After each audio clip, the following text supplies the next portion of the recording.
I tried to kill myself 2 times. I don't know if we ever talked about that. So I hopped on the other side of the balcony, and so I was on the wrong side, and I kept thinking to myself, I'm like, man, like just let go. Like just if you let go, like all of your problems are going to be solved.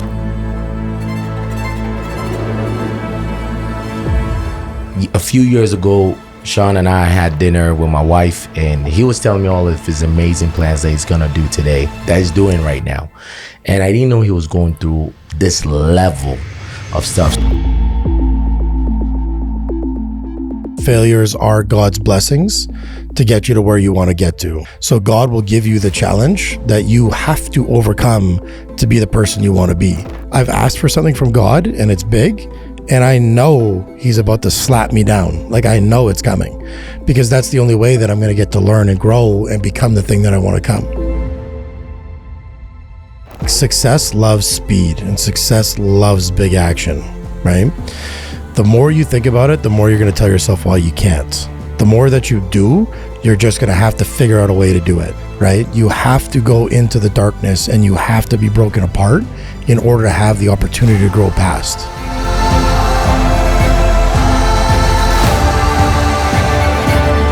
Coming into this year, I had a dream, and I'm not even going to go into details of the dream. But when I woke up, I felt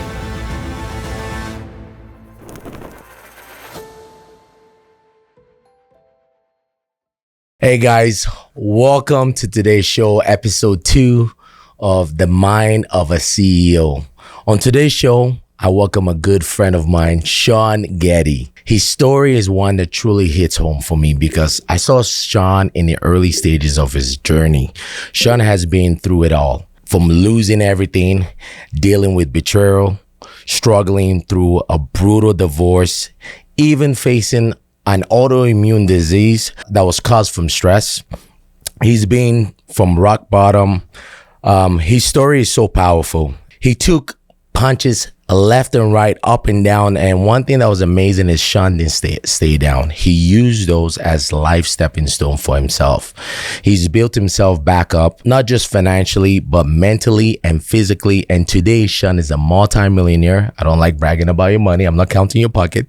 He's a leader. He's someone who's committed to helping others break free from their own limitations and building success in their own terms. We're going deep today, guys. We're going to be talking about mindset, discipline, life. We're going to talk about it all because we want to extract the juice, the gems that has led to his success. Shawn, brother, I appreciate you for taking the time to bless us with your presence today. For those of our audience that don't know your story, could you just tell us from the start, how did it all begin, and how did you get to where you are today? My life was okay. Like before, I had, a wife at the time and a decent career. I was, working very few hours for decent money, and my life balance, everything was good. And then all of a sudden, in a matter of 30 days, like everything came apart on me. So my marriage fell apart. I got fired from my career because I wasn't handling it emotionally well. And then I've always been into fitness, and I ended up getting pushed from behind at hockey, and I broke my arm in 9 places. So I lost my marriage, I lost my health, and I lost my career all in 30 days. And then I didn't handle that so well. So I spiraled pretty much out of control. Never took to drugs or anything like that, but I did drink every single day. And I partied away every single dollar that I had. And then I accumulated well over 6 figures of debt after that. And I literally had to pick up and start my life over from zero, which was super difficult. I fell everything apart. And when I was almost at my lowest and I was completely out of money, I figured that'd be a good time to get into real estate and get my real estate license, because they tell you you should have 6 months of savings, right? Yeah. So I just had 6 months of debt. I was already missing my mortgage. I was already missing my car payments. Oh, wow. And I'm like, you know what? I should probably start in real estate now. Yeah. So I started in real estate, and it was way harder than I thought it was going to be. And this is back in 2019 in Calgary, when the market was was already trash. It was like absolutely garbage. And ended up taking me 5 months to sell my first house. But after I sold my first one, my 5th month, my 6th month, I did 17 deals. So the next month I went from 1 to 17. And then I finished that first year with 44 sales, which is quite a bit at the time. In your first year? First year, 44. And because the market was so inversed, it was 38 listings. So I only had 6 buyers because there was no buyers. It didn't exist. So I was just putting up a bunch of listings, which everybody wants in the market nowadays. But back then I literally didn't want them. I'm like, these don't sell. Like, how do I find buyers, right? Yeah.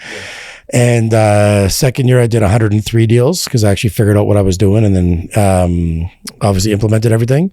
And then my third year was my biggest year as a solo agent. There was 186 deals. 186 deals. Yeah, 186. Yeah. So I did basically a deal every second as day. a solo agent. Yeah, just me and an admin. That's it. Yeah, so 186 deals. And then I started teams more seriously. And I failed 7 teams. So 7 times I built up a team and then went down to 0. And this is my 8th version of my team right now. And we're fighting in between that number 2 and 3 team in Canada. And we're on our way, hopefully, to number 1, God willing, and everything keeps going the way it's going. Oh, yeah. But yeah, we started a year ago with this team. We started with 4 agents and we're about 70 now. And we'll see where we end up. But we're tracking somewhere around 600 million in volume this year. So we'll see. That is wild. Yeah. I like the way you just rolled through all of that like it's nothing. Oh, yeah, divorce, this happened, that happened. Yeah. That is crazy. How did you, let's go back to that first half that you talked about. Yeah. Divorce, lost your job, went into debt. Yeah.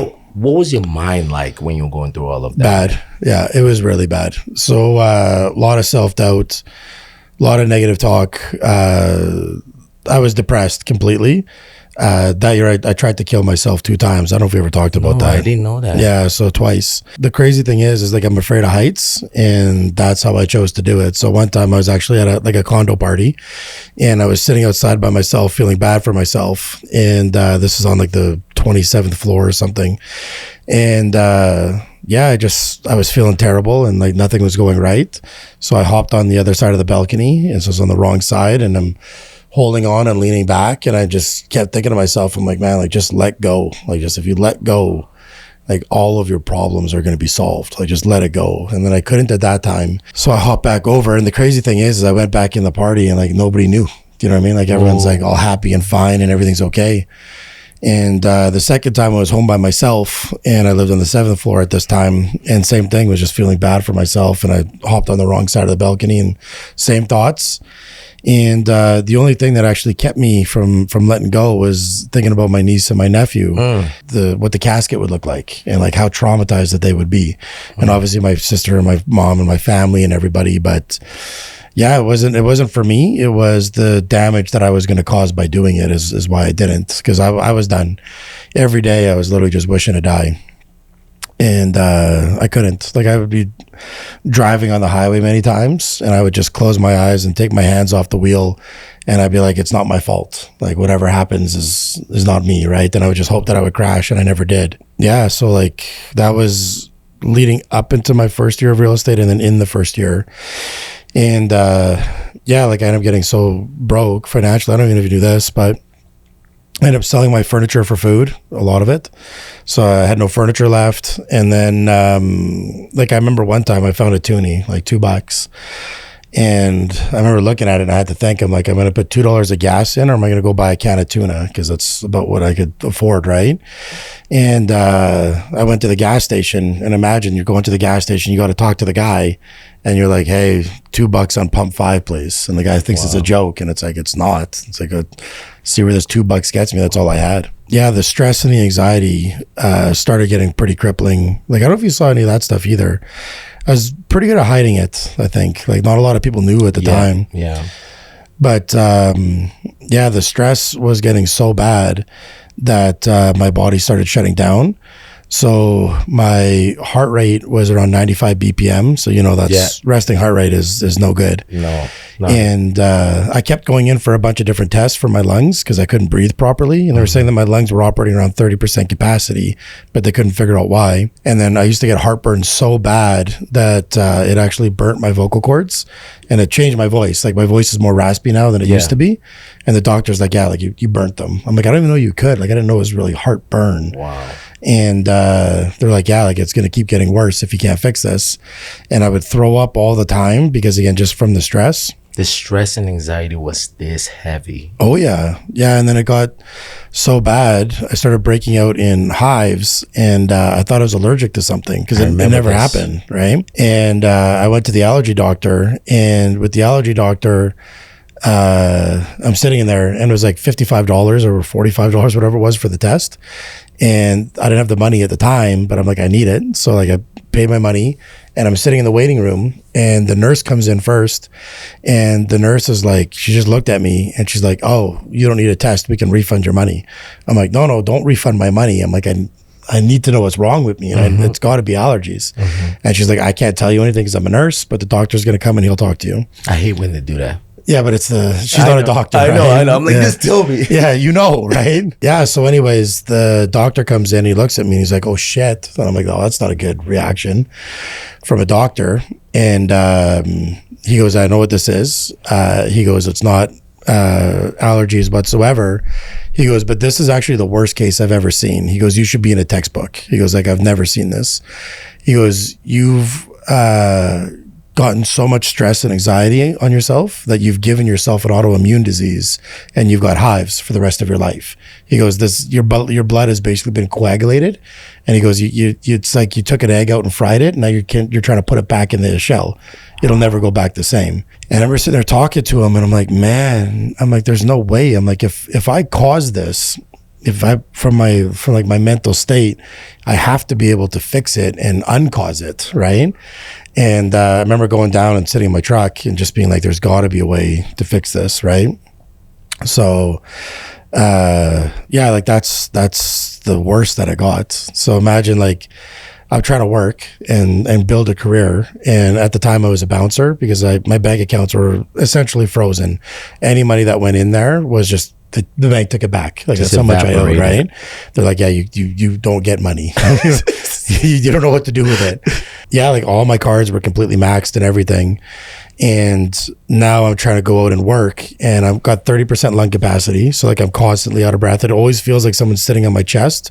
I can't barely talk because I'm losing my voice. I've got hives all over the place. And like sometimes it would get in my eyes where my eyes would swell shut, or sometimes they get in my lips where my lips would swell like crazy and I would start drooling because I couldn't help it. Or like sometimes they got onto the bottom of your feet and like it's a big ball on the bottom of your feet and now you're unbalanced. So like you're literally like toppling and turning. Yeah. And then again, like the heart rate, like I feel like I was having a heart attack all the time. And I'm a bouncer at a nightclub because I need to be paid cash, right? Like I needed a cash job. And so if you can imagine, I was working my night shift, or my bouncer shift was like 8:30 at night till about 3 a.m. And then I'd get home around 3 because I lived close by. And I'd go from 3 to 4 or 3 to 5. I would do paperwork or any kind of admin work that I needed to do. And then I would sleep for a couple hours, wake up and go to the gym. And then I would start working real estate from about 8:30, 9 o'clock, all the way until 8 o'clock at night. So I was working like 20 hours a day and sleeping 3 or 4 is like the first year. Yeah. Goodness. And doing it with a body that was failing. Like every time I turned that was collapsing. That is incredible. Yeah. I never knew you went through those stages of suicidal thoughts where you actually went into action mode with it. Oh yeah. And then I needed to end the pain. Like it was crazy. Oh my goodness. Yeah. I remember between the first and the second time was actually a thing that ended up building my business. And I remember I was putting out an open house signs, and this is before I'd sold any houses, so I have no sales. And I was trying so hard and doing so much and nothing was working. And I never had a mentor. I never had any teachers. I was never on a team. So I didn't know what to do. I was just Googling stuff, right? I'm like, how do I sell a house today? And whatever was on Google is what I would go and do, right? There was no ChatGPT at the time. I was about to say. Yeah, no ChatGPT. And there was also, it wasn't like it is now where there's so much free information available. Yes. Now you can go on TikTok or Instagram or YouTube. You could learn everything for free. Like it's accessible to you easily. Back then it really wasn't. And anyways, I was putting out open house signs and I was having a particularly bad day and feeling bad for myself. And I was hoping I would get run over, to be honest, right? So I was hanging out in the street longer than I should. But putting out open house signs and thinking about how terrible my life is. And I'm like, I just genuinely don't want to be alive anymore. So this is in kind of like early summer, late spring. And I'm like, you know what? I'm done with the pity party and I'm done with just feeling down and bad on myself. And I'm not this person and I've never been this person. So I'm just going to give it everything I have, 100%. I'm going to make zero excuses. I'm going to do nothing but real estate. I'm going to do nothing but prospect and learn the business. And if by December 31st, 2019, so by the end of the year, if I'm not moving in the right direction and I'm not happier, then I will kill myself. And whoa. Yeah. And I went home and I wrote it on my calendar. So imagine, like literally on your calendar, it just says your last day on earth. Right. So that is truly get rich or die trying. Literally. Yeah. Yeah. The best way I could kind of equate it to is like, have you heard the guru story? No. So it's, this guy wants to be the greatest at whatever activity is, right? So he goes to a guru and he says, listen, I want to be the greatest. And the guru says, do you really want to be the greatest? He goes, I'll do anything. I want to be the greatest. And the guru says, okay, no problem. He goes, meet me out at the beach, 5 o'clock tomorrow. We've heard this story, right? Yeah. So he goes, meet me out at the beach at 5 o'clock tomorrow morning and I'll show you how to be the greatest. So the guy's all excited. He gets up, he runs out there. And when he gets there, the guru's in the water. And the guy goes, what are you doing out there? Like, I'm trying to be the greatest. I don't need to be in the water, right? And the guru goes, come here, I'll show you. And so the guy walks into the water. As soon as he gets close, the guru grabs him and slams his head underneath the water. And the guy's struggling and trying to get up and he can't. And just before he's about to pass out, the guy lifts his head and the guy goes to take a gulp of air. And the guru's like, nope. And he slams his head back under there. And now he's struggling and fighting and he's about to pass out. And the guru could tell he's fighting hard and he's almost ready to pass out. And he lifts his head up and right as he's about to take a breath, the guru's like, nope. And it slams his head under again. And he's still fighting and fighting a little bit weaker now because obviously he's running out of oxygen. And just before he's about to pass out, the guru lifts him and the guy takes a big hit of air. He goes, what are you doing? You're going to kill me. And the guru said, until you want this as bad as you wanted that air, you will never be the greatest. And what happened is you were literally working and fighting like your life depended on it. And that's where I was. So like one of the activities that I did at the beginning that really got me going was door knocking because I didn't know anything else. And social media wasn't really a big thing then. Yeah. And so I go door knocking and I would do up to 300 doors in a day. And I get discredited on this all the time. People are like, there's no way nobody knocks 300 doors in a day. I'm like, did you ever knock doors like your life depended on it? Right? I'm like, as if you're not going to go for 8 or 9 hours a day if you don't nothing else. Like that's what you're going to do. Of course. Right? So yeah, that moment triggered like a work ethic and a schedule that was like almost ungodly, to be honest. And what happened, what I learned, and this is like one of the big lessons, is that reps equal results. You know this in the gym. Yes. So it's not just that reps equal results, it's that reps in a condensed amount of time equal greater results. So let's say that you want to bench press 225 and you can only bench press 135 at the moment. So for non-gym people, that's 1 plate versus 2 plates. 2 plates is a big accomplishment for a lot of people in the gym. Of course, right? Yeah. So if you want to get to 2 plates, can you bench press 135 every hour on the hour one time and ever get there? Probably not. But if you bench press 135 till failure 10 times in an hour, will you probably get there? You'll eventually add the strength. You will. So what happens is people don't realize the power and the compounding effect of condensed work. Condensed work. So what happens if you want to get good at calls, making 50 calls a day is going to be okay.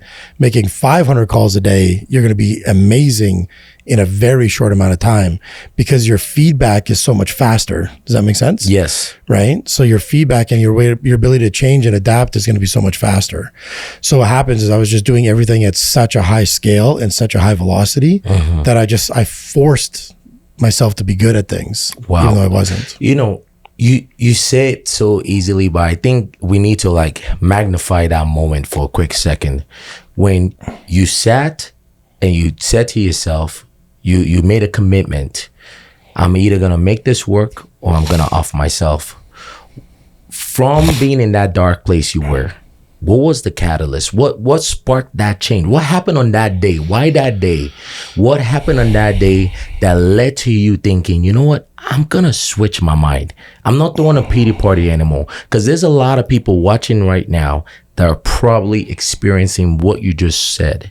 Yeah. And I want them to get exactly what happened. What was it, God? No, what was the shift? Well, so yes, now I could say it's God. But I was an atheist at the time, like complete atheist. Really? I don't know if you know, yeah, I was complete atheist till 2 years ago, like completely atheist. I used to make like jokes about it where like if I would have done something for somebody, and so, oh, thank God. I'm like, thank God. I'm like, thank me. I did that. Right? Like, no, that's God working through you. I'm like, no, it's not. Like, I physically did the thing, or I gave the money, or I did the stuff. And I would like argue with people sometimes on it. Right. So yeah, I was, and we could touch on that like a little bit later, but yeah, I was a complete atheist. And it wasn't one moment, like that was the definitive moment of when I started changing directions, but I've failed and faltered many times after that, like inside that first year, big time. That particular moment, I was just done with myself. You know what I mean? Like you just get to a point where like you're sick of hearing yourself whining, right? Where you're like how many times do I got to complain about my situation? And because like the separation, the divorce, it wasn't anybody's fault because it was like an outside thing that happened to both of us. Yes. But it definitely wasn't my fault. Right. So I'm like, man, I was a good person. Why did I deserve this? Yeah. And I had a great job. I'm like, why did I deserve to get fired? I was good at what I did. I liked it and all this stuff. Yes. And I was like, why is this all happening to me? And I now realize it didn't happen to me. It happened for me. I now get that. But at the time I didn't. And this was another big one too. If you guys are going through stuff, anybody's listening right now, everybody around you, or at least for me, they always used to tell me, oh, time will heal. Oh, you'll get through this. Oh, don't worry, over time, whatever. And all I wanted to do when someone said that was just punch them right in the throat. Because I'm like, you have no idea what I'm going through to tell me that time will heal and this will get better over. But they were all right. Like time really does heal, right? So anyways, the thing is I just got sick of hearing myself complain all the time. Yes. And I was working so hard without any results. It was almost like giving up was really what it was. And then just saying like, I'm truly going to go all in now. Right. So that was one. And like, I remember another one too. This was a later time. I'd already gotten some sales. Yeah. And the problem is I was so far in debt that every time that I made a sale, it didn't change my life. So like people are like, oh, wow, you must be doing so great. You did all these sales. I'm like, my life is exactly the same. Like I still can't afford to eat. There was days actually when we met, I was going 2 or 3 days with no food. So I was like intermittent fasting or doing a 72-hour fast, not on purpose. Yeah. Maybe that's why I was in better shape back then. Yeah, forced fasting. Starvation diet. The starvation diet. Literally. But imagine I was going 2-3 days, and I remember I used to get so upset with some of the bartenders because I was a bouncer, and I would literally ask them to save me the oranges from the old fashions. Yeah. And I'd be like, hey, when you guys are done your shift, like just give me the oranges because they did the peels and they throw them away. And as a bouncer, our job was to take out the garbage at the end of the night, and I would see all the oranges in the garbage. And like, I literally asked you fucking guys to save me some of these, and they did like, it would drive me crazy. But bro, the fact that you remember the moment you would see, I was a bouncer too. Yeah. The fact that you would remember seeing oranges in the garbage and you were asking, that is wow. Oh, all the time. Yeah, because that was gonna be my food for the day, right? Bro, you're in good shape. Why didn't you just become a stripper or something, man? You know what's funny? do you remember Chase? I think he's your buddy. He was mine anyways. So he was a stripper. He asked me to come with him a few times. And I'm like, no, it's not my thing. And then I had buddies that sold drugs. I thought about doing that. I'm like, this just really isn't my thing, right? Yeah. Yeah, I could personal train, so I put that out there, right? And I'm like, I'll personal train people for like $50 an hour. Of course. And I had some takers, but no gym, right? So I didn't have the relationships. Yes. So I'm like, okay, well, I can't work you out at home. Like I'm not calibrated for it. So yeah, I really didn't have the option. Is just bouncing at night and then trying for real estate during the day. Wow. Yeah. Guys, those of you watching right now, just take a second. Let's all breathe. Okay, let's take it in. I know Shawn, but I didn't know all of that. A few years ago, Shawn and I had dinner with my wife, and he was telling me all of his amazing plans that he's gonna do today, that he's doing right now. And I didn't know he was going through this level of stuff. So if you're going through stuff, you're having suicidal thoughts, remember this moment, capture this moment and listen to it over again, because time does heal. Time heals. And another big one too, like if you're having those thoughts, this is something that I used to do all the time. And I wish I could go back and do it different. I would hint at my pain and I would hint at my thoughts, but I wouldn't actually tell anybody. Yes. Right? So what happened is I was looking for someone to ask me and no one ever did. And the problem is, and this is why like whenever I call people or I ask like people how they're doing, yes, I always ask twice every time. They're like, hey, how you doing? Good. No, like actually, how are you? Right? I know you do that a lot. Yeah. Because the second time is when you get the real answer. Right. So, because people say like, oh, how are you? I'm like, oh, I'm good. Like, it's just a Canadian thing to do. Yeah. Right. Yeah. Actually, I was interviewing a girl from the Czech Republic yesterday for the team. And she was talking about one of the weird things about Canadians is everybody's always good. And in the Czech Republic, it's whatever it is. So she'd be like, she's talking about her job right now. She'd be like having a bad day. And so, oh, how's your day? I'm really not having a good day. And everybody like wouldn't know how to act. Because she generally said, like, I'm not having a good day. Be like, what do you mean you're not having a good day? I asked you how you're doing. You're supposed to say okay. Yeah. Right? Yeah.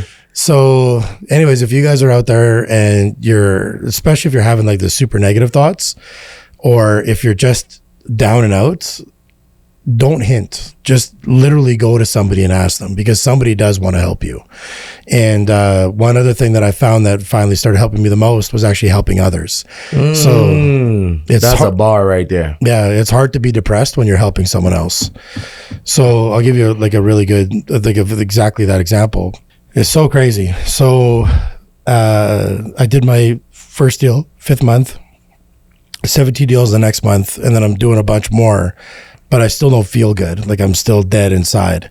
And what happened is I've always been a helper. Like I've always been people that have always helped everybody. Like even if you go back and you Google some of the stuff when I was in high school, we did a documentary called Shredded. You'll laugh. It's about male body image in high school. And all the people that they interviewed was like, oh yeah, Shawn helped me with lift weights for the first time. And Shawn helped me do this for the first time. And this is like I was in grade 12 helping kids in grade 9 and 10, right? Because I just genuinely wanted to help people, right? Yes. So like ever since I was younger. And now I got myself in a position where I couldn't even help myself. So now I definitely can't help others, right? I've got a bunch of sales on the go and I know money's coming and not there yet, but it's coming. And I still feel hollow and I still feel terrible inside. And I remember one day, I don't even know what really possessed me to do it.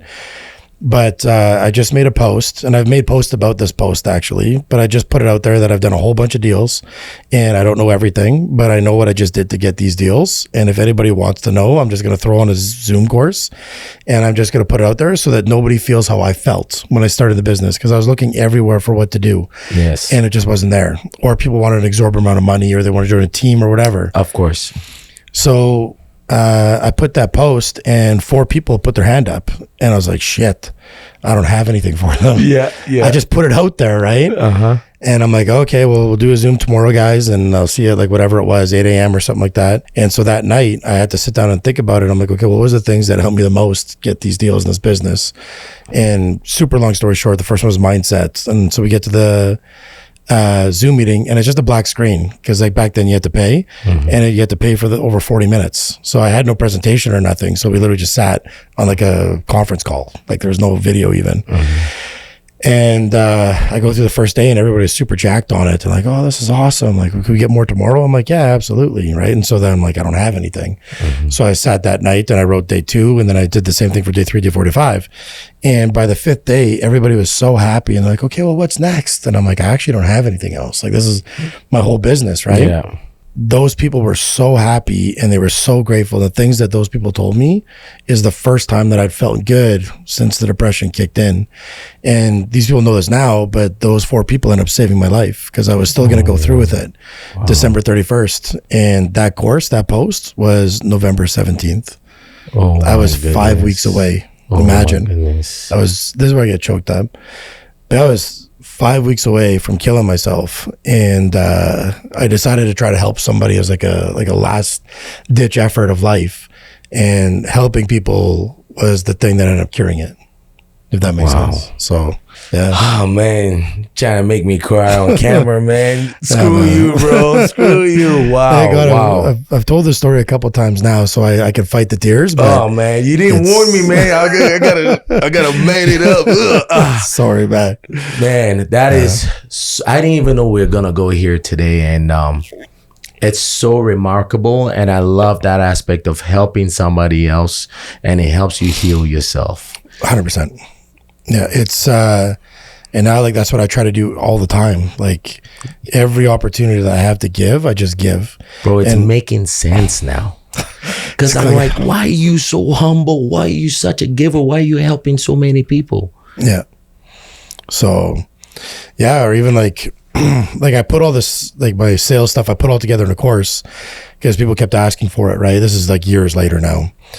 And like I still sell it. I put it for $3,000 US, but this will probably get me a bunch of DMs on this one if people are watching.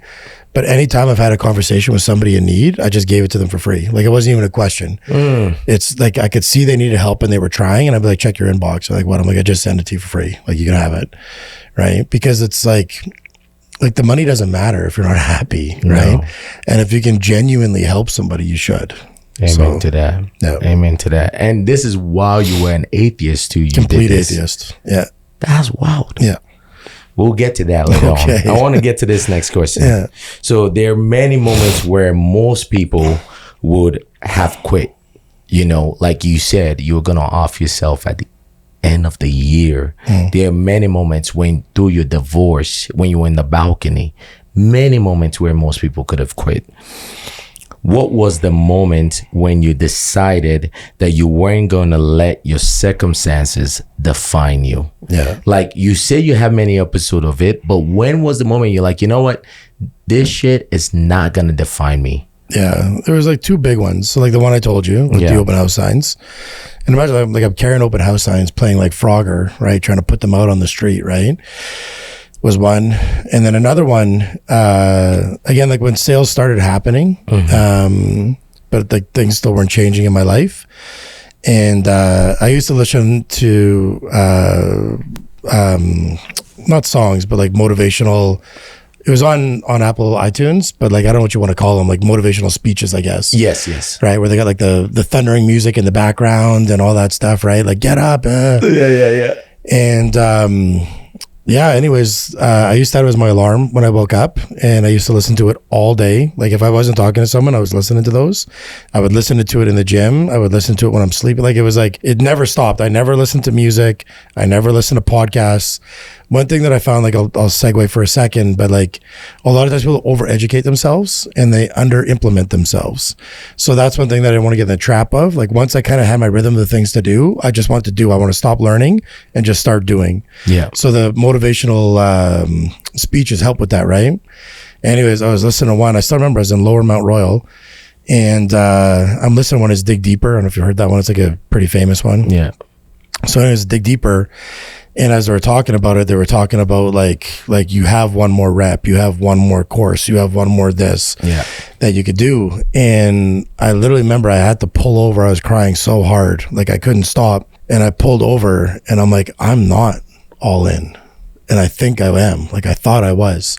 And I'm like, I have one more rep, and I have one more this, and I have one more that. And that was the moment that I I actually cranked it up. So I was already working like my life depended on it over like from the first one. Yes. But I didn't really realize how much was actually still left in the tank until that moment. And I'm like for example, because I was sleeping 3 or 4 hours a night. So I would go whatever, door knocking, making posts, videos, whatever. But I would take like a half-hour nap in my car. And I'm like, why am I napping for a half hour? Do you know what I mean? Like there's a half hour I could be doing something. Or when I'm knocking doors, I'm like, am I really out of breath? Like, could I be walking faster? Could I be doing, you know what I mean? Like, I'm just like, I'm not all in. I said I was, but I'm not. And like that dig deeper one really hit me at the right time. And then that's when everything started really amplifying. And then that's when the results started getting like super crazy. Because a lot of people overeducate and under implement. Big time. Everybody. Like everybody I talk to, I tell people stop learning. Like it's enough. And like there's so many people you come across like, oh, I'm reading 52 books this year. I'm like, how could you possibly read 52 books? Like of sales skills and sales building. I go like one book is someone's life work that they put together in a sales course, and you think you can just read that? I go, you need to study that, and then you need to implement it like crazy. And this is something that I learned a couple of years ago too about implementation, is the difference between an amateur and a professional. So an amateur will do something until they can get it right. A professional will do something until they can't get it wrong. And the skill of doing something until you can't get it wrong is how many times it took you to get it right, is how many times you have to do it in a row, never getting it wrong. Does that make sense? Yes, it does. And then that's that reps equal results thing. And then doing a high volume of the activity is how you're going to get there, right? So many people, they'll learn something and they'll do it for a day and it didn't work. And they're like, I got to learn something else. It's like, you could do 2 or 3 things and make $1 million from it. You can't do 10 things and make $1 million. No way. You've always said that.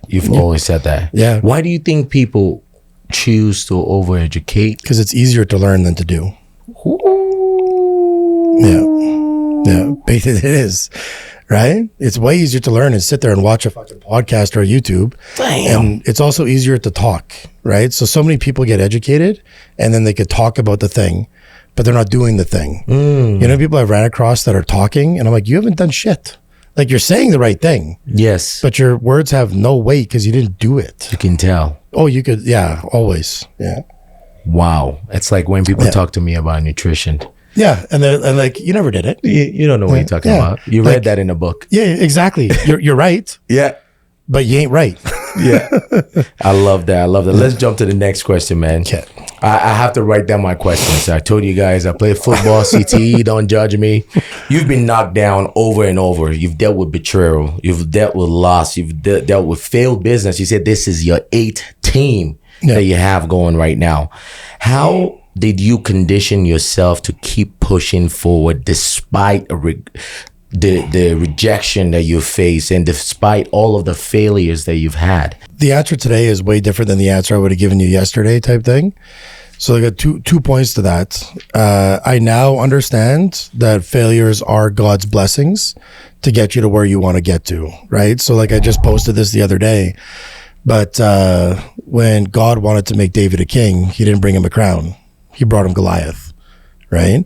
So God will give you the challenge that you have to overcome to be the person you want to be. So I've always wanted to be a great leader. I've always been a manager or a leader in whatever business that I've been in, but I wanted to be more, right? Well, God kicked me down to a harder challenge to understand depth and to understand compassion and to understand the systems and work ethic so that I could lead at the capacity I'm leading today. Had I not gone through that, I wouldn't have the skills and the fortitude that I have. So every time, now I know this. I didn't know this back then, but now I know that every single thing that I ask for, and even today, like I even know right now, I've asked for something from God and it's big. And I know he's about to slap me down. Like I know it's coming because that's the only way that I'm going to get to learn and grow and become the thing that I want to come. You know what I mean? Wow. So I'm just waiting for it. Like I know something like not terrible, but I know something heavy is coming because I need that in order to grow past where I am. Like take a look at your muscles. They don't grow until you break them. Yes. Take a look at a seed. It doesn't grow until you plant it. right? You have to go into the darkness and you have to be broken apart in order to have the opportunity to grow past, right? So be careful what you ask for, because God will give it to you, but he's not going to give it to you the way that you think that he's going to give it. Wow. It's coming in pain and suffering. You right? pick your pain. You pick it. You ask for it. You genuinely ask for it, but you ask for the pot of gold at the end. You don't understand that he's going to give you the road. You know what I'm saying? Wow. You gotta pick your pain. And I always tell people, right? You either gonna pick the pain of staying the same, or you're gonna pick the pain of going through the change or through the transformation. But either way, it's gonna be painful. But it's crazy you just said that, because I think just this week I've been saying that a lot too, that failures or obstacles or challenges is God's way of getting me ready for the success that is on the other side. There's a lesson I need to learn before I can step into that podium. 100%. And then the second answer to that one, I was watching an Alex Hormozy video and he was talking about it. The guy's like, doesn't miss, right? Yes. And he was talking. He's an alien, by the way. Oh yeah, 100%. I concluded. Yeah. But so he was talking about studying wildly successful people in anything, sport, music, business, whatever. And he was talking about it and he said, successful people, it's not what they have, it's what they don't have. And what happens is they don't have an off button. And that's what makes the difference of truly wildly successful people. They don't have it's 7 o'clock, it's family time. They don't have it's the weekend, I need a day off. They don't have I need a vacation. There is no off button for wildly successful people. And it's funny, like I talk about this, but I went over 1,000 days before I took an actual day off. Imagine that. I went over, and I'd already made $1 million multiple times. And I went more than 1,000 days, because it was over 3 years that I'm like, you know what? I'm shutting my phone off. I'm not doing any business today. Was there rest? Of course. Right. But there wasn't a day off. And even like when I go on vacation, now is a little bit different because you set up systems and stuff once you're able to.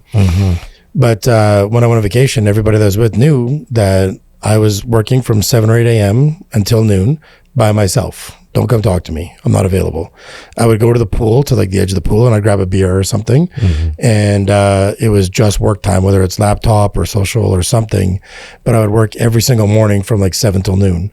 Or like we actually just interviewed a couple girls that are probably coming to the team that I met houseboating years ago. Yeah.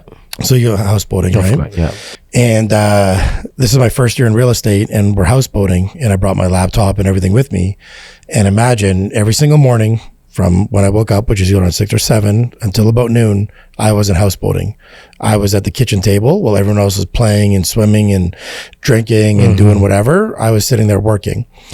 And we had to dock somewhere where I could have Wi-Fi or somewhere I could connect to the cell towers. Because you don't get internet, right? Yeah. I would make them drive around all night until I actually hit a cell tower. I'm like, okay, park here. So imagine that, right? On a houseboat. And but the thing is the most successful people, they just don't have an off switch. It's not there. So if you don't have it, you have to learn how to get it. And this is something else we could talk about too. So I was talking with you about. Yes. Everybody's only 2 or 3 habits from becoming a millionaire. That's all that it is. Yeah, that's all that it is. People don't realize how simple it is. You're 2 or 3 habits from becoming a millionaire. So that off switch thing is a big one, right? So take a look at, I was just telling you, social media. Yes. Right? So like I ballooned up to like almost 300 pounds. Like I'm fat now. And one thing I do is I spend a lot of time on my phone, emails and social media. Tons, right? And I'm always in the DMs having conversations with people. That's how we attract agents. That's how we attract business and everything. Course. And I noticed that I'm spending hours a day on my phone. Not good. So I'm like, okay, I just made a rule. I'm like, I'm only on my phone, like social media. I'm only on my phone if I'm on a treadmill. So that dropped my hours down like crazy. And now every time that I'm hurting myself, I'm at least getting my cardio in. That's one habit that drastically changed the structure of my day. Or another really easy one is alarms up, feet are on the floor, right? That's just a simple rule. But if it becomes the rule, that habit of the alarm goes off, my feet are on the floor, that habit will give you an extra 40 minutes every day from the snooze, right? Yes. That 40 minutes could be whatever you need it to be. But it's crazy what that hour or 2 hours, if you go that early, before everybody wakes up, it's like light years ahead of everybody. Plus, let's not forget the commitment. When you commit to yourself, what that does for your confidence. 100%. You start trusting yourself again. Yeah. Yeah. You notice when you said that, trusting yourself, this is another thing about failures I want people to be a little bit careful of. All right. So this was an agent that I had on my team, and he kept setting goals that he could not and would not achieve, right? And there's a lot of danger in there. So what happens is you actually start to program yourself and get used to failure. So people have to understand the difference between programmed failure and failure from trying. These are two totally different things. So what happens if you're like, whatever, I'm going to make 5 posts a week, right? And then 1 week goes by and you make 3. Well, you just failed. The next week goes by, you do 2. The next week goes by, you do 3. You actually never achieve, but you keep that goal at 5. Well, what happens is that's not failure. That's programming yourself for failure. Those are 2 totally different things. Failure is giving it your all and not succeeding, learning a lesson and getting stronger at something, and then coming at it again. Not just consistently not doing the thing. Make sense? Yeah, it makes a lot of sense. But since we're in this topic, you've mentioned to me the best way of setting goals. And it wasn't something I had here, but I really want the audience to like hear your approach to how to set proper goals. Yeah. Goal setting kills careers, like totally. And again, like I learned this the hard way myself many times. So you need to set a goal to have a North Star. Super important, right? So whatever, I want to earn 100,000 a year, or I want to earn $1 million a year, or whatever your number is, right? You need to have a goal to have a North Star.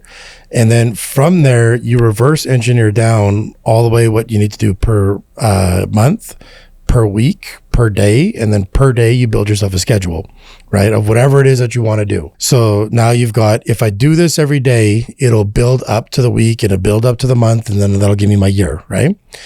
Once you've set your goal and you reversed engineer it down to the day and made your schedule, throw the goal in the garbage, get rid of it, like just delete it from your mind. Because what happens is the work will get you to that goal. You've made that plan. But the goals not being achieved week after week or month after month will crush you. So even myself included, my original goal was 30 deals for my first year. So if I take 30 deals, that's like whatever, 2.2 deals per month, let's say, right? Well, I went 5 months without a deal. So imagine the weight of that goal. I need to do 2.2, now 0. Now I need to do 4.4, 0. Now I need to do 6.6, 0. Now I do 8.8, 0. So I'm like, fuck, I can't even do a deal a month. And now I need to get to 8 a month. Well, I couldn't even do 1. So how am I supposed to do 8 all of a sudden? And the weight of that will make people give up. But if you know that I need to do 50 calls, I need to do 50 doors, I need to do 2 open houses, I need to do whatever it is. If I just do these things, I know that the pipeline will get built and it will turn into the business I need it to. So like I said, my 5th month, I did 1 deal. So I'm still super backwards. The 6th month, I did 17. I'm caught right up. But I would have given up on my 3rd month or my 4th month if I was focusing on the number at the end. So this is like, we talked about it a little bit earlier, but the treasure is not the pot of gold at the end. The treasure is the road. And you have to treasure every step. Right? So what happens is if the goal and the reward and everything that you cherish is the work, the reward is guaranteed at the end, 100%. It's inevitable. Okay. You know what? I want to take a second so that just because there's going to be a lot of realtors watching this. Could you just give a quick example, New Year realtor? Yeah. How they could implement this in their, like, let's say they have a goal, they created a North Star. Just give a short little example so that they can clip this and use this and implement this. Yeah. So like, let's do 24 because that's an easy one. 2 deals a month, right? Okay, 24. So if your goal is 24 deals a month, 24 deals a year, so you want to do 2 deals a month, You just have to reverse engineer what it's going to take you to accomplish 2 deals a month. Well, what happens is if you're new, you're not going to be that talented. We know that if you knock 100 doors, you're going to have somewhere between 10 conversations. If you have 10 conversations or 10 answers, you're going to have 2 to 3 people respond. If you have 2 to 3 people respond, one of them is likely to actually have a conversation with you about a deal. Out of 100 doors. Out of 100. And it takes 1 in 4 to close. So if you knock 400 doors, you are going to get a deal. That's the numbers. So the quicker you can knock 400 doors, the quicker that you can get that done. Does that make sense? Yes. So you can do 100 doors a week, or you can do 400 doors a week, and you're going to get that week. Does that make sense? Yes. Right? So that's what, it's just you reverse engineer it, and the work is what matters. I don't care about the result. The results really don't matter. The work is what matters, and it will equal what you want it to. All your realtors, you can thank me later for forcing Shawn to give you that free game right there. Okay, that was massive. I wish I was a realtor. I'm like, yeah, I'm writing that down. All right, next. The next question I have for you is this. This is a very big one for me, right? We talk about fear and doubt stop most people.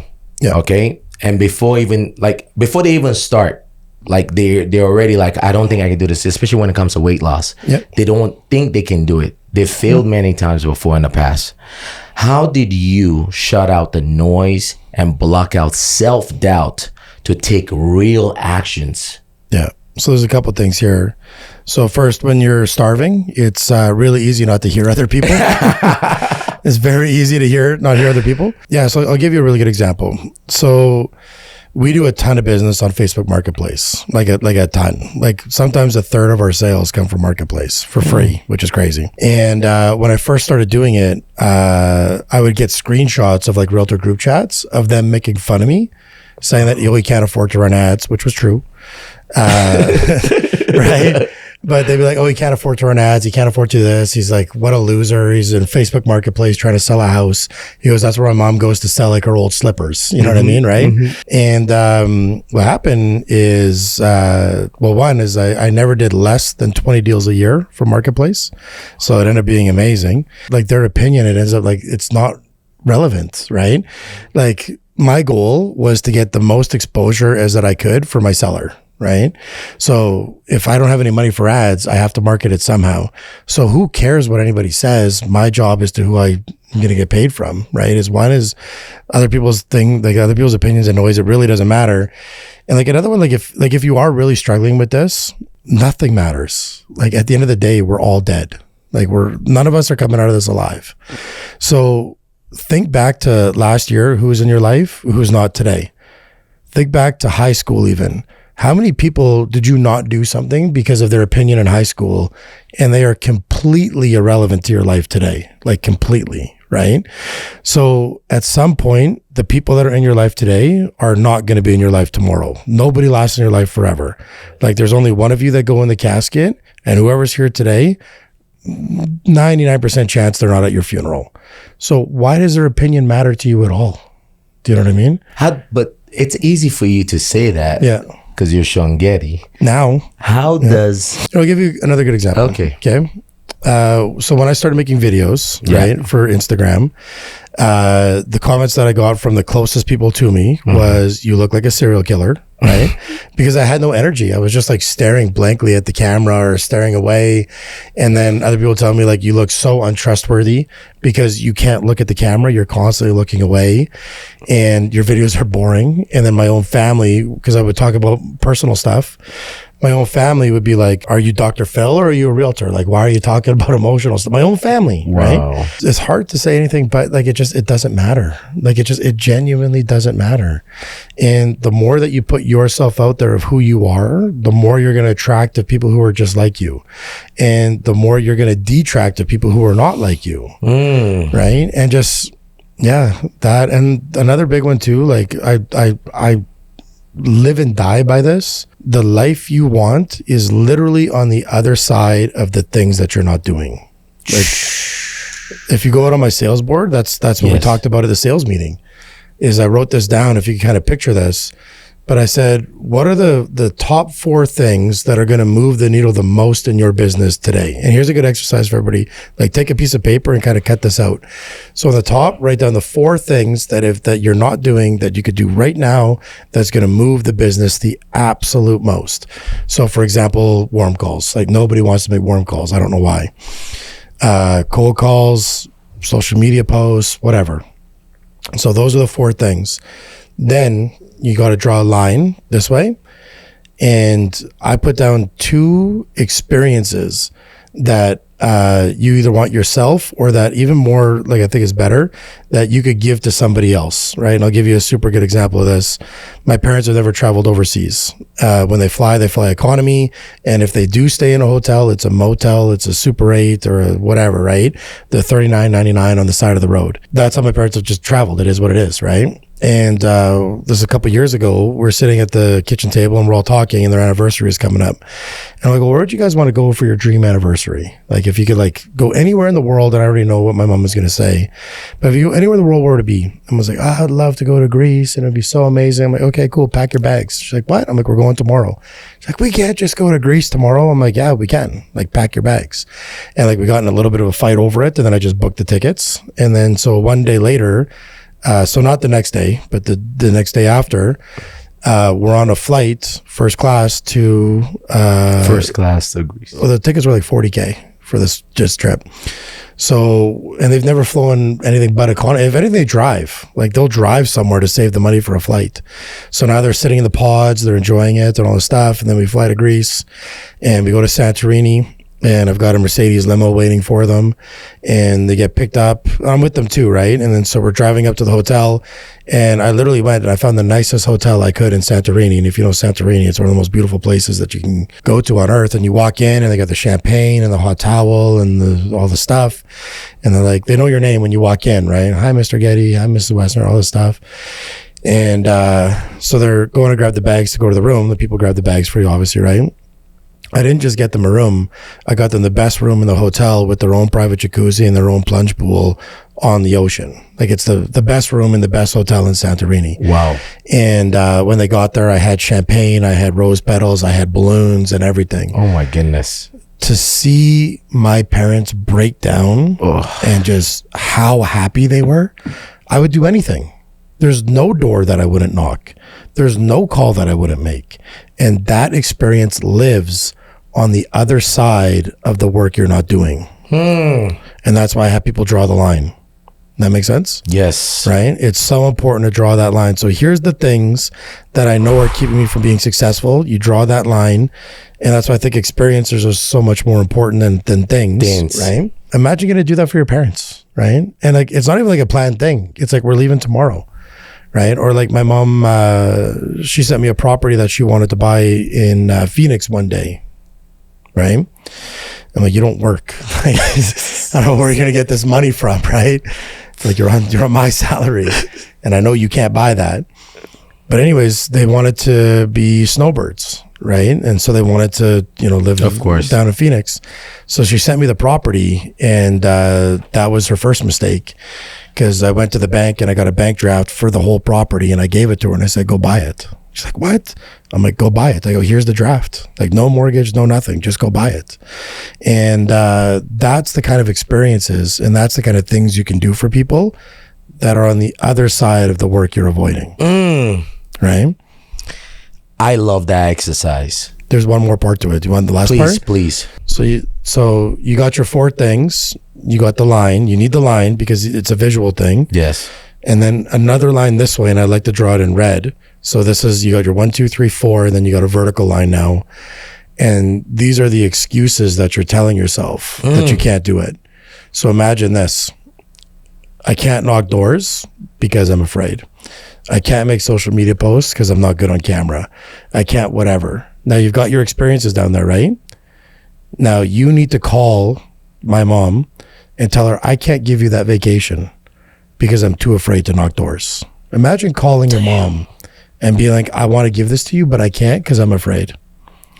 Which call are you going to make? Or let's say it's calls that you're not making, like 50 calls a day you got to make. Would you rather make those 50 calls, or would you rather call your mom and tell her you can't do it because you're scared? Right? which call are you going to make? And then you instantly make that call because it ain't going to be to your mom. You know what I'm saying? I'm going to need that. I want to apply that for my clients. I want to apply it for myself. Yeah. Listen, you're watching this. You want that. Shawn hasn't agreed to this. Comment below. What are we calling it? What is this called? I have no idea. Comment below the line and we'll email it to you. I'll be with the picture. I've got the picture up there. Yeah, for sure. We send you the picture. That is powerful. Right? A lot of people come, Andres, I'm not motivated. How do I get motivated? That is the quickest way to get motivated. You highlight, and that's why my company is called Lifetime Fitness. You highlight what is your why, and who do you need to become, to achieve that to fuel that why. To achieve that what. The what is there, the why is there, and who do you need to become? What do you need to say after that? Wow. That's incredible. Man, I knew this was good, but I feel like I'm just about to go through this wall right now. You spitting fire. Yo, all right. So we talked about, the next question I have for you is this. People hear about confidence, mindset, but most never develop it. A lot of people, you said it, people overeducate and under-implement. Yeah. What specific habits or practices has helped you build unshakable belief in yourself today? Yeah, that's a good question, actually. It's we actually just kind of talked about it a little bit where the guy was talking about got used to failures, right? So I'll give you I'll roll this in a minute. But what happens is most people set unrealistic and unreal expectations and unrealistic goals that they're not going to do, right? So the problem is you just get used to losing, and that becomes your habit, and that becomes who you are. So instead of doing that, just make yourself micro goals and micro habits that you get used to winning. And then what happens, that's one. And another one is you just have to do whatever you think it's going to take, times that by 100. So if you think it's going to take you 10 calls, it's going to take you 100. If you think it's going to take you 50 doors, it's going to take you 500. Everything that you think is going to be infinitely harder than you think it's going to be, and it's going to take you way longer than you think it's going to take and cost you way more money. But if you start stacking the small wins, you start building a confidence in yourself that you just can't lose. So I'll give you a super good example. I just bought a mortgage company, right? Yeah. So we're a mortgage broker as well. So we do mortgage, life, home, and auto insurance. And we have a private equity fund. And we're bringing on mortgage brokers. And I've never done mortgages, right? I don't know how to do them. Mm-hmm. And we're bringing on a mortgage broker. And she goes to me and she's like, but how are we going to do it? You don't know. She's like, you're Shawn Getty, for real estate. But we need a Shawn Getty of mortgages because you don't know what you're doing. Yes. I'm like, well, here's the thing. I didn't know what I was doing when I started real estate either. And if I had someone show me the way, I would have learned their way and I would have never developed all the stuff that I developed. I know how to persevere and I know how to win. It's going to be hard and we are going to fumble at the beginning. But I would rather not know from anybody and develop all the stuff ourselves because I know we're going to develop something that's better than anybody else is using. Right? Yes. So, but it's because I've got such a big track record of winning now that I just know I'm going to win. But I wouldn't have been like that 3-4 years ago because I didn't have a track record of wins. So if you want to have unshakable confidence, give yourself a bunch of little wins, right? Even if you're talking about let's say, if we're always relating it to business, I can't make posts because I'm afraid. Okay, yes. Cool. Well, why don't we just do a post that has you not talking and it's just a picture and we do 5 in a row. Can you do that? Sure. Okay, cool. Do that. You just won for 5 days in a row.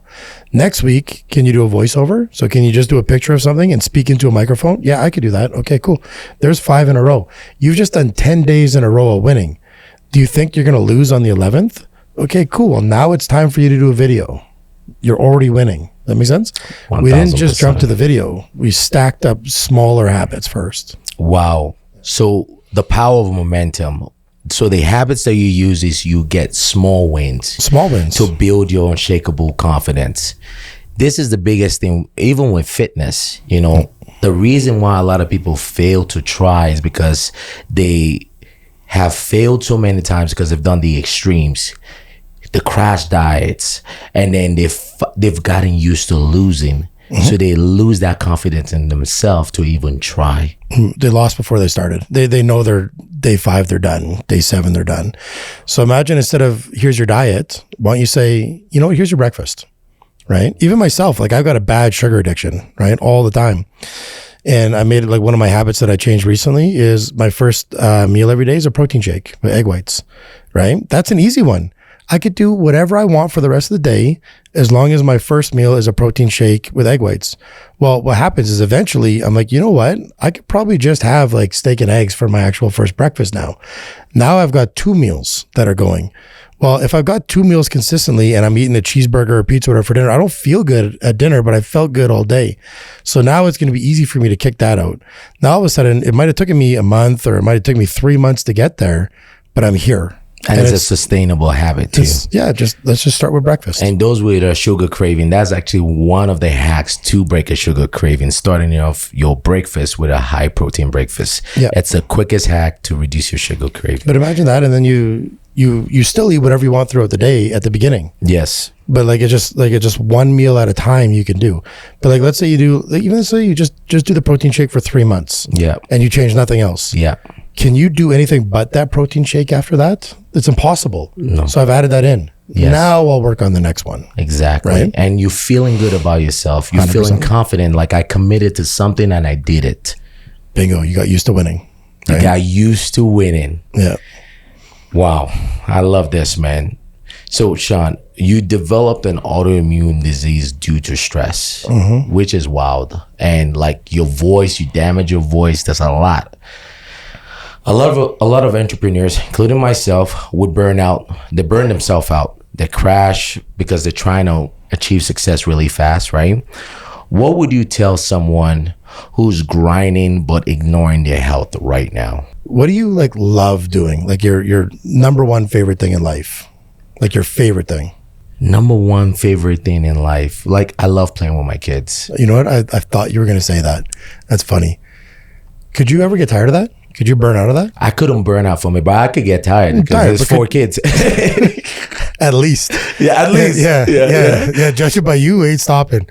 But could you burn out from that? Like, could you get sick of it? Never. Okay. In your business, what's the favorite thing that you love doing? Like, you can't wait to do it in your business. I love when a client gets that aha moment and they get momentum. So could you burn out from that? Never. Right? What's one thing that you absolutely hate doing in your business? I hate marketing. Marketing. Okay. So here's what it is. You actually can't burn out when you're living inside your core competencies. It's impossible. So what you need to do is you need to, one, do everything at the beginning, but as quickly as you possibly can, you need to hire out everything that's outside your core competencies, and you will never burn out. Doesn't exist. So for example, for me, I love training. I love it. And I'm talking about training agents. Like I could do it all day. You're great at it too. Yeah, I genuinely love it because I get those aha moments all the time, right? I love when seeing people get their first deal. I love seeing people crack 100K for the first time. I had a guy that did 140K in a month. 140K in a month. In a month as a sales guy for me, right? Like I love that, right? Like that gets me high. Can I ever burn out from that? I'll tell you what I burn out from: paperwork, right? Can hate it, right? So what happens is you got to understand that you have 100% battery, but not everything uses battery equally. It's so important. So think about things that are outside your core competency as like your phone outside at -40. How long is that battery going to last? Not that long. Right? Half hour, 40 minutes, dead. Think about your battery plugged into the wall. How long is it going to last? Forever. Stay plugged in. And what that means is live inside your core competencies, the things that you love doing. You'll never burn out. It's impossible. Like you just genuinely can't. You burn out because you're doing the things that you're not competent at or that you don't love doing. That's what it is. I got a question that I didn't write down about this. Would you say living in your core competencies is when you're the most connected to your purpose, that the source, some might say God, I believe is God, is when you're most connected to it? That is why you don't feel that level of burnout? Would you say that? there's no level of burnout. 100%. Right? Like you've heard the term God-given talents. Yes. Right? Do people get tired from their God-given talents? They love doing it. They love doing it. Comedians love being on stage. Yeah. Right? And people love doing paperwork. Yes. Like there's people that genuinely get fired up on checklists and spreadsheets. I have people that work with me that they will literally sit there and they'll be like fired up, like, look at this, what I just made. And it's a spreadsheet. I'm like, I don't care at all. If I had to make that, it would have killed my day. And it would take me 3 days to make it. Right. I thought I was the only one alone with that. So I'm glad we share that together. No, yeah. But no, but this is an important part to understand is at the beginning, it's meant to be hard.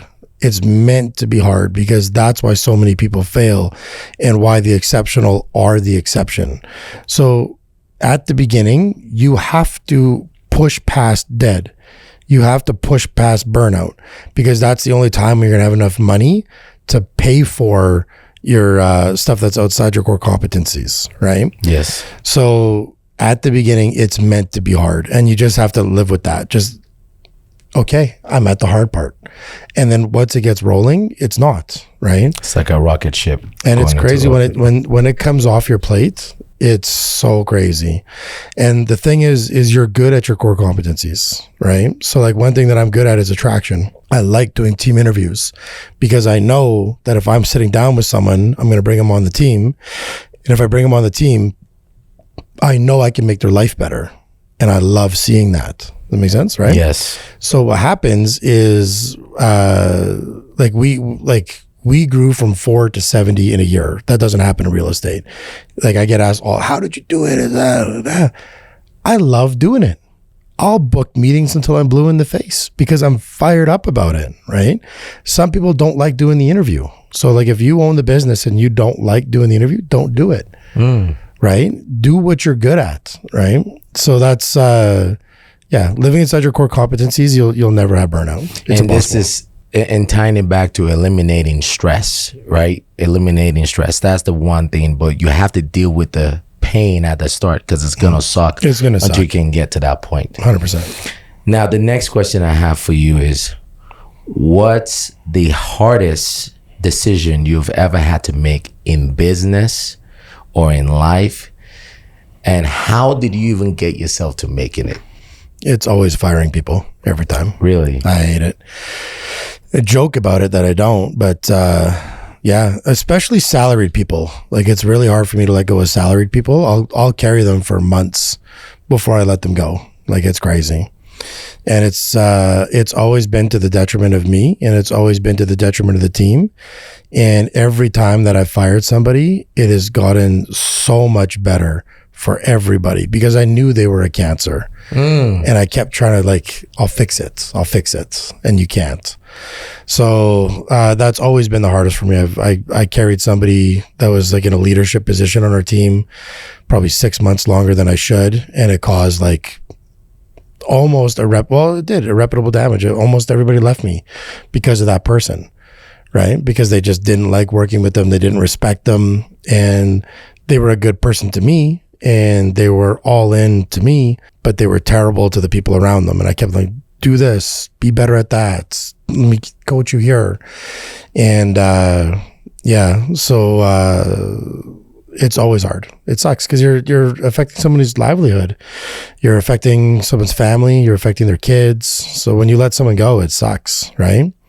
So I'd say that's I'll carry people for tens of thousands of dollars and hours longer than I should, for sure. How does one, for you is firing people, for other people it could be many other things, right? But how does one, or what strategies do you do to get yourself to that point where you can make that decision that is so hard to do? Yeah, so it's a bit of a hack, right? Tell everybody else first. Yeah, right? You got no choice now.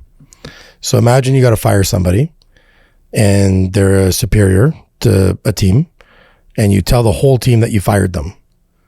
Well, now you have no choice. So now the next time you see them, you fire them.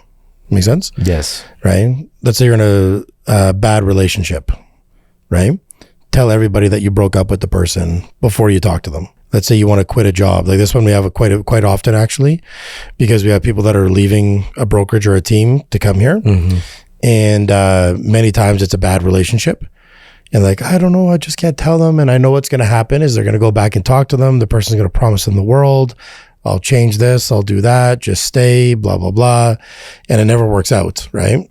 So I say to them, I go, tell everybody around you that you, like everybody around, tell them all that you quit before you go to quit. Because now you can't. Does that make sense? Yes. Like when they try to tell you all these things, oh, I'll change all this. It's way too embarrassing for you to go back to all those people that's you said I already, like you tell them I quit. Not I'm going to quit. Yeah. You tell them you did it. Yeah. Right? So, yeah. Wow. I like that. That is a good hack. Yeah, tell everybody else first. Keep that in mind. Right? Now, you know, this, you guys can't see this right now. He's going to be doing a tour of his office in the future, but it's magnificent. We're actually in the studio right now. I don't know if I've mentioned it, but how do you decide when to take a big risk or when to like chill a little bit? Like, how do you make that decision? I don't got much chill. Like I'm a chill demeanor. Yeah.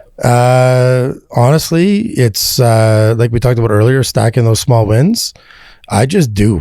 Like I literally do before I think. I'll give you again a perfect example. We're doing expansion teams, so we're going to be opening up the team across the country. And I've been having people ask me about this for a while now, like at least a year. Can you do teams? Can you open here? No, I'm not ready. Right? And for a few reasons, and I'll actually circle back to those because I think they're important. So I kept saying no. And then one day I literally woke up. I'm like, why am I saying no? I'm like, we're doing expansion teams. And then I just made a post about it, right? I literally just said, yeah, we're doing it. And then I made the post and I said, here's the link. I made a quick Calendly and I said, book your showings or book your meetings to apply for a team lead for expansion teams. Well, 12 people applied for expansion teams. That's a lot. That's 12 cities that we're going to open into. I have no game plan at all. I have no systems ready. I have nothing. We're not ready. But I said, we're doing it. So now 12 people applied. I've had interviews with almost all of them. I've got one left. They went really well. So now this weekend, I'm going to build out all the systems, right? No off button. So I'm going to build everything out this weekend for the thing that I just decided on Wednesday to do, right? So like success loves speed and success loves big action, right? The more you think about it, the more you're going to tell yourself, well, you can't. The more that you do, you're just going to have to figure out a way to do it. So just do it and then let it figure out itself, like not figure itself out, but just make the decision and announce it. Be like, I'm doing this. And then you got to figure it out behind you. Does that kind of make sense? Yes, it does. Yes, it does. That's big. That's big. So, Shawn, you've went from broke to financially free. I see the rollie right there. I'm going to borrow that someday. Sure. What was like your biggest mindset shift that made it possible? Like, I remember when you were starting off and you always were driven, like you wanted to do something big, but like, what was your biggest mindset shift that led to this today? Yeah. So it was the goal setting one that we talked about. And I'll give you an example of it. So I remember the first time that I wrote down $1 million on my vision board, right? So like that's a big number to write.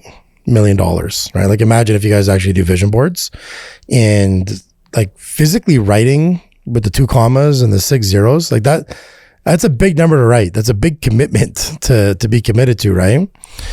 So it's on my vision board. It's like front and center on the board in big gold letters or numbers, sorry. And I reverse engineered my year. This is what I'm going to do and all this stuff. And I remember I was at a conference, and this is in October now. So January, I make the vision board. And like I said, I threw the $1 million away, right? It's gone. I made the goal, reverse engineered it. I made my schedule. If I do these things, I'm going to hit it, right? So it's October, so we're not even at the end of the year, and I'm at a conference, and I'm sitting next to a guy who's like a superstar in the real estate industry, and we're sitting together at it's called an icon breakfast. It's like invite only type thing, And we're sitting and I'm looking at my badge for the event and it says triple diamond on the back. And our brokerage, there's gemstone awards, right? Yeah. So like, I don't know what they are. Topaz is like 40,000. Emerald is like 80,000 and so on. Single diamond was 250 and then double diamond was 500 in commission. And that was it. It was that for the long, that's just all there was, right? And all of a sudden now I look and it says triple diamond. I'm like, there was no triple diamond before. Like, it was triple diamond, right?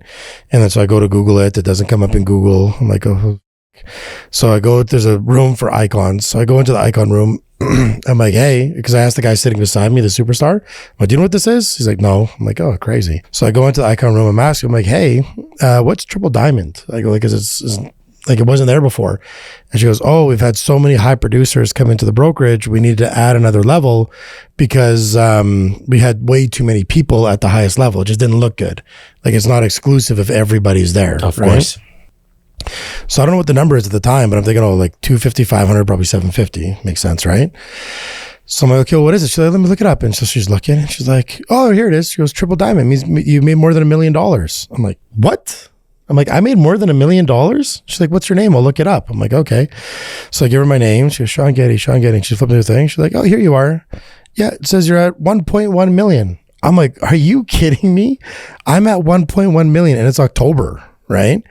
I'm like, holy shit. So I blew past my goal and I didn't even know. So imagine that was the first time I made $1 million and I didn't even know that I was there because the $1 million wasn't important. The road was. I knew my account was fat. There's a lot of money in there, right? But yeah, so that was the biggest mindset shift because it takes all the pressure off. If I just follow the schedule, I know I'm going to get to the goal that I set.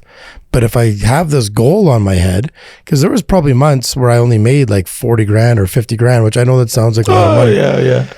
I know that sounds... I'm playing my violin right here. I know that sounds like a lot of money, but if your goal is $1 million, those are negative months. Yes. Right? That's a $50,000 or $35,000 negative, right? Yeah. So a $50,000 a month was a burden on my goal. You know what I mean? Yes. Right? So yeah, that was the biggest one, is just throw those goals away. Like, you need them. North Star, reverse engineer, make a schedule, and then throw it away. Wow. I think everybody, while listening to this, people overeducate and under-implement. Take your time. If you're serious to get something out of this podcast, pause it, write down notes, find ways to implement some of the lessons. I'm going to be doing the same thing. That is massive. Now, Shawn, you've had... Can I stop on that for a second? Yeah, go ahead. So here's how important what you just said is. And it is this important. Most times when people are on these podcasts or writing a book or all those kind of things, they're giving their best stuff, like their absolute best stuff, okay? This is how important this is. So a little over a year ago, my goal was teams. I wanted to grow my real estate team, right? Yes. Failed 7 times, had a few conversations that have really helped me, but I really didn't know the path, right? I don't stick around for Stampede. If you're not from Calgary, it's like our summer festival here. Yeah. It's a shit show. Like, it's just a debacle everywhere. So anyways, I leave for Stampede all the time. One of my guys was coming down from Edmonton, and he asked if he could stay at my place while I was out of town. I said, sure, right? I didn't even think about anything of it, right? So now he's staying at my place, and he literally calls me. He goes, dude, what the fuck's wrong with your YouTube? I'm like, what do you mean? He goes, well, I just was curious what you were watching. So I went on there, and he goes, did you know that you watched 87 videos on teams and team building in a row? Because he just went through my history. Yeah. He goes, there is nothing else on here but teams, nothing. And I'm like, yeah, well, because I wanted to build a team. And I sat there and I watched every single episode with the pen and a paper, and I took notes. And I didn't just take notes. I always take notes and then I move it into my calendar. That's what's so important, because notes stay in notes. They never leave it. I see so many people taking notes. Take the note, and then where am I putting this in my schedule? Because if it doesn't go into your schedule, it's never going to happen. Time out. Let's take a time out. Okay. Yeah. Take notes and put it in your schedule. Take notes and put it in your schedule. How many times have you taken notes and they just sit there? They just die on the page, right? You That is the first step. You take the notes, but you got to put it in your schedule. It's got to go there. Yeah, every time. So when I was watching those YouTube videos, right, every time I'm like, oh, that's really good. And I'd pause it. And then I'd write the note and like how I plan on implementing it. And then it moves into your schedule. I'm going to implement this on Tuesday. I'm going to do this on whatever, right? Or every Monday, I'm going to do this thing. Makes sense, right? Like one that I saw was a team that did gratitudes. I'm like, wow, I love this because it's just a good feeling for the team. So I didn't write the note down. Every Tuesday we do gratitudes. It's just what we do now. You know what I mean? Right? So it's not something that I learned. I took a note. It got implemented into the business. So yeah. People implement, over educate. Big time. I don't think I'm dumb, but I'm not overly smart. I just will always take action. I obviously we think about things, but I'm not going to sit there and think about forever. I'm like, oh, that's a good idea. Let's do it. Do you know how to do it? No, but let's just do it. And like, we'll figure it out as we go. And like stuff will change and you'll massage whatever it is. And like after a month or 3 months or 6, it'll work. Right. But it will never work if you don't do it. And like, I'll give another quick example, but like, have you heard that one about the class where the class had to make all the pots, the clay pots? No. Okay. So this is another really good one. So a bunch of kids sign up for a pot making class, or teenagers, or whatever you want to call it, a bunch of people. And the teacher divides the class into halves. So this half is on one side, this half is on the other side.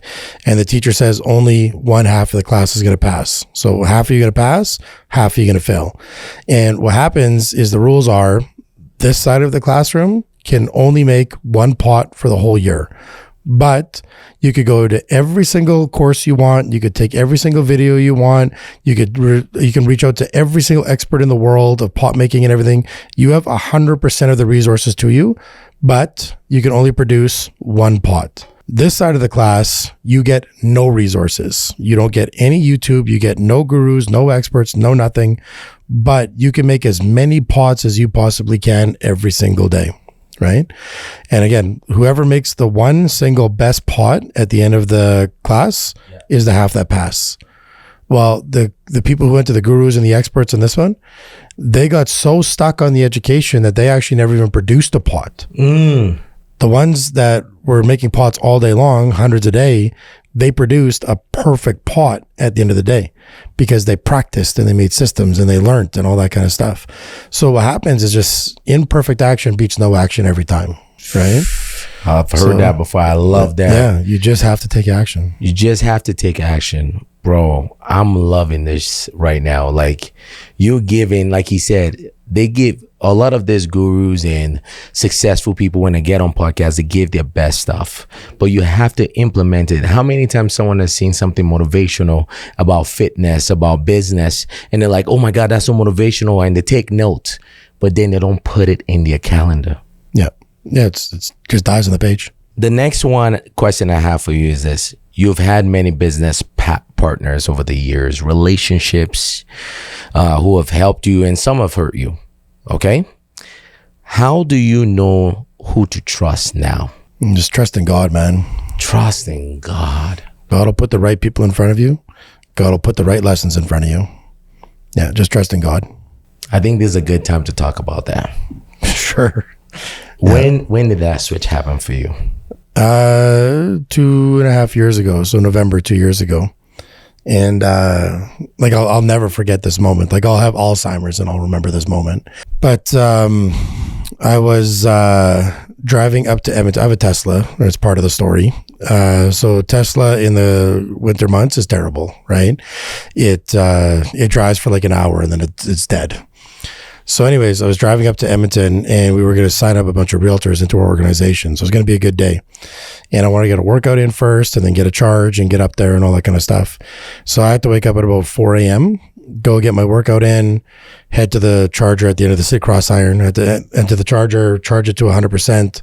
And then I drove to the next city, which is Red Deer, which is about an hour and a bit away. And I limp into Red Deer with 1% battery. Like how embarrassing, right? And frustrating. So I got to sit on the charger for a few hours because when you're driving a Tesla in the cold, the battery's got to heat up and then it's got to charge. And then these chargers could do like 1,400 kilometers an hour, 1,000 miles an hour, whatever that works out to. But when it's cold, it only does like 400 an hour. So you're sitting on the charger for like 2-3 hours at least, right? So I'm charging up. Why do people have Teslas? It's a bad idea. Yeah. Okay, I love ahead. Elon. I love Elon. Yeah. If you live in a cold climate, it's not ideal. Okay. So then I get to Edmonton. I got to charge up again in Edmonton. And then I pick up the guy who's going to help us sign up all these realtors. We have a few meetings and we're kind of going throughout the day. And we're working our way up to like the final boss, like the last guy who's really going to give the nod. But we have a bunch of meetings throughout the day to get there. Everybody's good. And we get to the last guy and we're all having dinner. And we're sitting and we get along super great. And we do a handshake and they're East Indian. So if you know, once you do a deal, they want to celebrate, right? So we get to the end of the meeting, handshake, we're signing up. This is awesome. I'm like, wow, this is fucking great, right? So we have dinner and we're hanging out or whatever. And all of a sudden it's like midnight. I'm like, oh guys, I got to go. Like I got to charge my car. I got to get home. So I hit the charger in Edmonton, like whatever it was, hour and a half, 2 hours on that. So now it's like 2-3 o'clock in the morning, whatever it is. And I'm just leaving Edmonton. You got to remember, I've been up for almost 24 hours at this point. And again, having meetings is not physically exhausting, but it's mentally exhausting. Like Yes. you're tired. Of course. Especially when you're having several of them throughout the day on the same thing. Mm-hmm. So even though I'm jacked, right, I'm like excited that all these people are signing and we end up signing like 100 realtors, which is crazy. Wow. Like it was a big day. Not at that day, but that led to 100. Anyways, so now I'm leaving Edmonton. I can't remember exactly. It's somewhere between 2 and 3 a.m. And I'm driving. I get outside the Edmonton lights. So now it's like just kind of like dark road, right? And I'm driving and I'm like, oh, I'm really awake. Like I'm really, really awake. And I'm like, I didn't grab any water or Red Bull. I didn't, there's no music on. There's no radio on. The windows are up. And I'm like, why am I so awake right now? I'm like, something's wrong. I've never been this awake in my life and I should be tired, right? I'm like, man, something's wrong. Like something is definitely wrong. And then all of a sudden I'm driving. And at this point in my life, you're like, everything is good. Right. My relationship is good. My money is good. My business is good. I have no complaints. I'm not looking for anything. And so anyways, so I'm driving and all of a sudden I literally float out of my body and I'm looking at myself drive and I'm watching myself drive the car. And I'm like, oh man, I'm like, this is weird. Like I'm going to watch myself die because I'm not driving the car anymore. I'm up above watching me drive. Like I'm not in my body. And as I'm watching, I'm like, dude, did I just have a stroke? Like, what's going on? Like, this was going through my head, right? Voice comes out in my head, and it just says, you need a better relationship with me. I'm like, who are you? I was like, God. I'm like, what? I'm like, better? How do I, what? Like, how do I have a better relationship? Because you need to find a way, have a better relationship. And then we have like a little bit more conversation, and I float back down into my body, and I'm like, what just happened, right? Like, what is that? So I Google out of body experience because I'm like, that's what just happened. And the first thing that comes up is stroke. I'm like, I knew it. Like, I knew I just had a stroke. I'm atheist. So I didn't just have that conversation, right? And anyway, so I'm thinking I had a stroke now is what I'm thinking as I'm driving back home. And I'm like, thank God I have a Tesla because it can drive itself home. As I'm driving, I can't control it. I have to listen to gospel music. I would never listen to God. Like there's zero chance. I would rather listen to like reverse punk screaming, breathing in the mic than God. Like it's just not going to happen. I don't have a choice. Like in my head, I'm like, I need to hear this right now. So I just start playing gospel music on the way home and I listen to it the whole way home and I go and I'm not tired. I'm wide awake. I don't have anything else like to get me going, Red Bulls or any that kind of stuff. Hit all the chargers on the way home and get home. And when I get home, I just hit my knees and I pray. And the crazy thing is I don't even know who I'm praying to. I don't even know what I'm praying for. Do you know what I mean? I'm like, I need to do this right now. So I hit my knees and I started praying. I prayed for about a half hour. And all I did was just thank God for all the stuff that's in my life and all of the stuff that I went through and all of the things that got me to where I am. Because my life is good. You know what I mean? Like I've got no complaints at this moment. And so I just thank God for everything. And when I finished praying, I'm like, well, I need to find out who I'm praying to because I genuinely don't know. And so I Googled a bunch of churches. And again, like I don't know I don't know which faith I'm even talking to.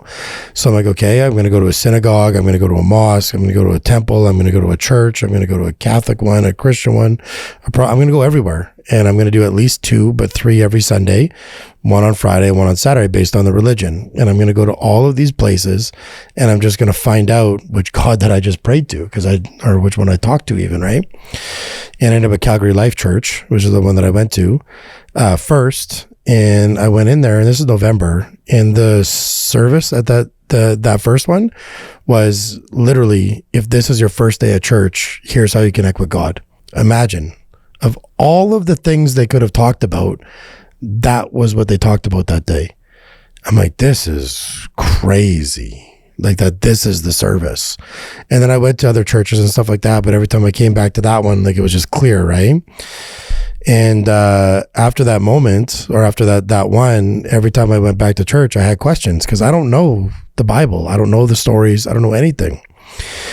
And so one of the ones that I kept struggling with is, why do we give Jesus credit for everything, and why do we thank Jesus? Because I'm like, I'm still doing the things, right? And I'm starting to understand some stuff, but I'm still not there, right?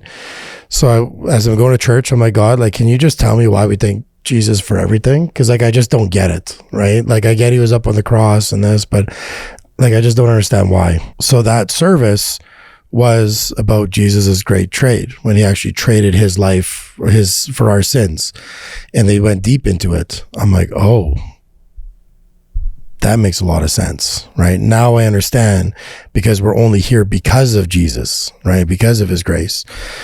And then the next week, I was asking, this is like the very next week, I'm asking God, I'm like, but like, how much do we really buy into this? I'm like, okay, now I understand. But I'm like, are we 100% into this, or do we just kind of like, we act as if this, right? Because like, I'm still not there, right? So I said, God, like how deep should we go on this, right? And I don't know the names of the people in the stories, but this was the one where he was talking about where it was the 300 versus the army of 52,000 or whatever it was. Mm-hmm. And God goes to these 2 people that is part of the 300, and they say, go down into the valley and pray in their camp. And like, well, we're going to die. We can't go to Jesus, right? We can't. They're going to kill us. They're going to slaughter us. He says, do as I say, and everything will be fine, all this. And so they go down there and they pray in the middle of the camp, and nobody hurts them and nobody does anything. Do you know what story I'm talking about? I'm thinking about it. I don't have. Do you guys know what story I'm talking about? I'm trying to remember the names of them. I can't remember. Anyways, it's with your whole life that you need to trust in Jesus. And I'm like, man, okay. I'm like, I'm in. And then from that service on, everything was through and for God, everything. And I bought in 100% to everything that I could possibly learn and absorb from the Bible. And then every single time that I needed any kind of like mentorship, God became my mentor. So when I needed something in my business, or I needed direction, or I needed help, I wouldn't ask people. I would ask God, and then I would just go and I would listen. And every time I got like even last week, I got exactly what I needed from church, like to the T. So yeah, that was my finding Jesus moments. Wow, Shawn, I'm blown away right now. And then since then, like I don't know if you saw, like I did a thing about this coming into this year, but my business plan this year is literally, what would Jesus do? Like, that's my business plan. And it's funny because I used to make fun of people that wear those bracelets all the time, right? I'm like, what would your imaginary friend do, right? And it's like what I used to say. And now when I'm making decisions, and like, not that Jesus would ever run a real estate team, but when I'm making decisions, I'm like, what would Jesus do in this situation? And then that's what I do. I'm speechless, bro. I'm speechless. Yeah. It's been the most important relationship in my life, right? So yeah, it's amazing. It's genuinely amazing. You know what? Screw you, bro. That's what I gotta say. Screw you. Sorry, man. You getting me to cry on camera. I'm speechless. You know, I've told you for years I wanted to do a podcast. You even told me many times, come to my office. I have the whole setup. You can come do it. But I never had the courage to do it. And coming into this year, I had a dream. And I'm not even going to go into details of the dream. But when I woke up, I felt a level of peace I've never felt in my life. And that was what prompted the fearless actions I've been taking this year. God is great, man. God is great. And look at the impact you're going to have on people. God is great. Anyways, I'm gonna beat you up after this, man. This ain't cool at all. I'm too cool to be crying on camera, man. What are you talking about, man? Sorry, man. I need to get back to the interview. All right, Shawn. How do you start your day now? You talk about your relationship with God. You talk about your team. You talk about your hurt. You talk about all the journeys you've been through. How do you start your day now? Yeah, so it's different now than before because we're different stages. But honestly, it's pretty simple, man. Like I wake up, I have my vitamins and all that stuff. I get a workout in with some cardio. I come home, I'm engaged, so I spend time with Mila because that's the time when I can spend with her. And then we have breakfast, and then I do some work for like an hour and a half before I come in and talk to people. And then I just come to work. That's it. Like, it's honestly so simple. I used to do a lot of meditation and all that kind of stuff, but I just don't need it anymore. Yeah, like I just genuinely don't need it. So I just wake up and I just start going. What about prayer or reading the Bible? I pray at night, and I've actually just, like this Sunday, they were talking about praying at night and about that's giving God what you have left, which is so different than giving God everything you have and starting the day with prayer. And that's something that I've meant to change on Sunday, and I haven't, and I need to. So we'll start with that tomorrow. Actually. Put it in your calendar. Put it in my calendar. Yeah. All right. Yeah. But even church. So I take notes at church. Yeah. And then I put that into my calendar. Like I will genuinely take notes on my phone at church, because the problem is the message is so good. And then as soon as you hit the parking lot, you feel good, but you forgot. Yes. I don't want the feeling. Yeah. I want the change. Amen to that, man. Wow. Man, it's so crazy. One of my best friends, she's always, when I was starting the podcast, she's like, why are you calling it the mind of a CEO, Andres? Like, God has a big purpose for you. Why are you calling it that? And I was like, it's just what I need to call it, because my mind is thinking about this right now. And I knew the conversations were going to shift in different realms, different aspects of life. And I'm just grateful for you for just being transparent, being vulnerable, forcing me to be vulnerable too. I didn't ask you to join. I didn't ask to join your vulnerable party over here. But it's funny. But the beauty of just where you are now. And I told you when we were out in the lobby, I said, I've seen Shawn in many stages of life. This is the most beautiful phase I've ever seen you. Not saying you're handsome now, but mentally I could tell you're led by the right reasons. And that is beautiful, man. So we celebrate you on that one. So let's talk about fitness, right? You take your fitness serious. In the past, you were serious with the gym. And I've trained you. I trained Shawn for a little bit too. And how has training your body helped you mentally? Has it helped you mentally, and has it shifted into your business as well? Right. And this is like kind of the age old adage, right? Like, do the hardest thing in the day first, get your workout out of the way, put your body in stress, put your body in pain. And then when you deal with the other stuff throughout the day, it's just not that serious.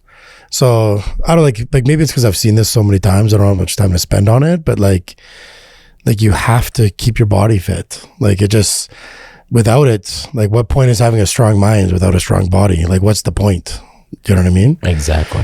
I don't have to, I feel like it's almost been beaten to death, that one, right? But it just, if you're not working out, just do it. Just shut up and do it. Just do it. Put it on your calendar. Put it in your calendar and do it early. Like, that's the biggest thing too, because like once you actually start working out, if you leave things for the end of the day, either one of two things happen, because if you're busy, your day is going to fill up. Like, you might only have 4 or 5 meetings, but you're going to end up with 12 or 15 if you're a busy person, right? And either one of two things are going to happen. You're going to have to sacrifice something for the gym, which you shouldn't be, or you're not going to get your workout in, and then you're going to be like upset, or you're going to be off because you never got your workout in. Mm-hmm. So like getting up at 4 or 5 or whatever time it is that you need to get that workout in before anything happens it just sets the day better. 100%. I'm a firm believer of this, obviously, but one thing I'm a big advocate for is that I love the pharmaceutical industry, the medical industry. They play a massive role in society, and we wouldn't be a civilization without them, right? However, there's been a big trend recently where people go to the doctors and they have stress, or they have depression, or they have anxiety, or their blood pressure is up, and the first thing that's happening is a recommendation of a drug or a pill, instead of, how about you start by going for a walk a day? You go on social media, why don't you jump on a treadmill and go on social media? The thing is that's treating the symptom, not the cause, right? It's so many, and it's like, it's almost the same as goal setting. It's like, you want the reward without the road. So same with taking the pill without the work, right? Like, there's so many times where you can fix things. There's like, not everything, but there's so many times, like, you got a headache, drink some water, right? Like, like a lot of times you're just dehydrated, and you think you feel better because you took a Tylenol, when really it was that cup of water that really fixed it, not the Tylenol, right? Yes. No, that's awesome. So, Shawn, you're very driven. You're going for it. You have clarity. You have a fiance. Like, life is great. You're pushing. How do you block out the noise right now, man? Because people are probably coming to you with multiple opportunities. Come do this podcast, come do this, come talk at my event, watch this video, this, that. How do you block out the noise and stay on your... This happens a lot, actually, like a ton, especially with businesses. People come with you, once you have cash and like you've a proven business, people want to come with you with more businesses. Yeah, my biggest thing is, well, not even my biggest, but like a couple things you want to consider before you start streaming sideways on things is, if I put the same amount of attention and resources into my main business, could I get more results on my main business than adding the second business? Like, that's a question you got to ask yourself. And then the other one is, if I focus on the other business, will it take away from results of my current business? Right? So those are like two really big things. So like, for example, the mortgage company, it made sense because I don't have to do anything extra. We're already doing the deals. I could add in the mortgage. But I had somebody come up with some other, like a whatever random cake business. I'm like, that doesn't align with what I'm doing. So I've got to put time and resources into something to build it, and it'll for sure take away from my current. Or restaurants. I've had a bunch of people offer to buy in on restaurants, right? Restaurants and bars. And I just say no every time, because I know that's going to take time and resources away from my main business, and it won't help my main business. And if anything, it will hurt my main business, right? So yeah, as far as blocking out the noise is, will it help my main business? And if it won't help it, probably not going to do it. And if I do it, will it take away from my main business? Yes. Yeah. And I also thought about the line, right, that you talked about, looking at that sheet and seeing, is this going to add to those habits that will make the experience happen, or is this just jumping over here on all the things I tell myself? Yep, exactly. That's beautiful. So, and I'm big on not split focus. Like, I'm so big on not split focus. I know. Yeah, I've told you. Oh yeah. I've told so many people, and it's funny that every single person that's listened, they're crushing it, and every single person that hasn't, they're not. No. Yeah. Yeah. I learned the hard way. Now I'm gonna jump right into this. Okay, so this has been an amazing podcast, Shawn. Like, I'm so thankful to God for just blessing us with this opportunity, to our camera crew, the best in the city, for just this moment that we've had. But if you could leave us with one advice to people watching this right now that are like, you know what, I feel stuck. I've had suicidal thoughts. I don't have faith in God. I want to grow a business. I want to give my family that experience that you gave your mom and dad. I want to be free. I want to impact people. If you could give them one advice that they could implement today, or put in their calendar and go into action step, what would that advice be? Yeah, it's got to be two parts. So 100%. So the first one is always do the things that your future self will thank you for. So that delayed gratification is huge. Even like this is one of my older shirts, but my new team shirts, inside the tag, it literally says, do something today that your future self will thank you for. Like it's literally in our clothing. And the thing is eventually tomorrow's going to come. Right. And we've all done this so many times where a month goes by or a year goes by or whatever, and nothing has changed. And it's because we didn't do what our future self would thank us for. And we're always sitting looking back. Like I use his credit cards as a really good example. I remember the first time I maxed out a credit card, it was like 12 grand or something like that when I was young. Right. And I was drowning in that debt because I wasn't making, there's a lot of money back then. And I was drowning in that debt. And I couldn't remember what I bought. There's $12,000 there. And I'm like, I know I bought dinners and the club when you're young and all this stuff. But I'm like, I couldn't remember a single moment or a single time. And there was $12,000 worth of that. So my old self was doing the worst thing possible for my future self, because my future self from then was drowning in debt because of the actions that this person took. Does that make sense? Yes. So now from that moment on, I'm like, okay, well, I just need to do stuff that my future self, would my future self thank me for doing this work? Would my future self thank me for eating this thing? Would my future self thank me for investing in this? Because if my future self will thank me, I'm going to do it. Does that make sense? 100%. You just always delay gratification, and it is crazy what compounds, because eventually you're sitting on cash that you can invest, and eventually you're sitting on skills that you can multiply, and eventually you're sitting on relationships that you can leverage, because your future self is going to come. And if you do the things that's going to put that person in a good place, it's crazy.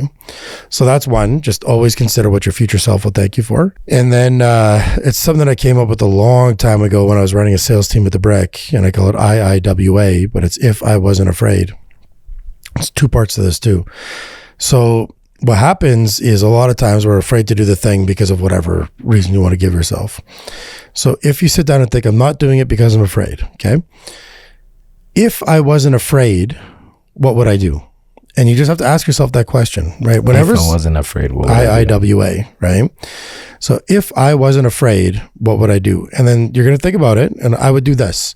Then you instantly have to do that thing. Like there is 0 seconds in between the thought to the action. You have to make that commitment to yourself. I'll use like one of my favorite examples of it. But again, like I was a sales manager for the Bricks, so my job was the sales team. And I told the guys back in the day, I go, you need to be standing at the front door and greeting customers at the door. I'm like, you can't greet customers at the front door and they're going to blah, blah, blah, whatever excuse, right? I'm like, yes, you can. I'm like, actually, you can greet customers in the parking lot. You can't greet customers in the parking lot. I'm like, fucking watch me. Right? Because I'm not afraid. So I grabbed the flyer, and we used to have like a flyer intro, right? So there I am sitting in the parking lot, waiting for customers to drive in to a furniture store. I'm like waving, like, park over here. I'm going to come talk to you. So they'd park, and this whole sales team is watching me, right, through the windows. And so people are coming up. I'm like, hey guys, welcome to Breck. How are you? Good. I just wanted to give you a flyer. And I give them the flyer. And when they go to grab it, you pull it away and you stand beside them. And then as they're going through, I'm like, look, this is the best deal on appliances. If you need a fridge, this is crazy. No fridge. Okay. This is the best deal on TVs. Okay. This mattress is unbelievable. Yeah, we're looking for mattresses. Awesome. Come with me. And then I'd pull them in. You have to have enthusiasm because you're meeting people outside. And then I'd walk them into the store and I'd grab the flyer. I'm like, guys, like I told you, right? Yeah. You know what I mean? And I'd walk them over and I'd sell them the thing, right? But what happens is if I wasn't afraid, I would have done that. But imagine I'm setting an example in front of a whole sales team. If I fail, I mean, they're going to ridicule me and they know best and whatever. But if I wasn't afraid, would I care? You know what I mean? Imagine being a salesperson in a retail store and you're greeting customers in the parking lot. Is that a little crazy? Right? It is crazy. Right? But I'd done it enough times. And again, here's talking about building habits. Yes. I'd done that greeting enough times. I knew what the result was going to be. That if I greeted with enthusiasm and when they went to grab the flyer, if I pulled it away and sat beside them and I was on their side and I flipped and I pointed the best deal on each page, eventually they would tell me, dude, I just want to buy a VCR or whatever it was back in the day. I don't know what we would call it today, an iPad or something. Right? I just want to buy an iPad. Awesome. Come with me. I got the best deals on iPads. I knew that was going to be the result because I'd done it thousands of times. It's been 20 years since I've done it. You could tell it's still fresh because I've done it so many times. It's hardwired in here now, right? So yeah, if I wasn't afraid, what would I do? And then you just instantly don't even think. No game plan, no thinking about it, no strategy, no let me role play or script it out one more time. Just do it. Wow. If I wasn't afraid, what would I do? Guys, this podcast, this episode, I don't think if I can interview another guest after this. I'm sweating, I'm crying. It's been a roller coaster, and all I can say is thank you, Shawn. I appreciate you, brother. No, I appreciate Guys, you, man. make sure you follow Shawn on all social media platforms, Shawn Getty, and please subscribe. We want to keep this going. Subscribe, comment below the line, and yeah, thank you so much, guys, for watching. And until next episode, be strong. Let's go. Let's go.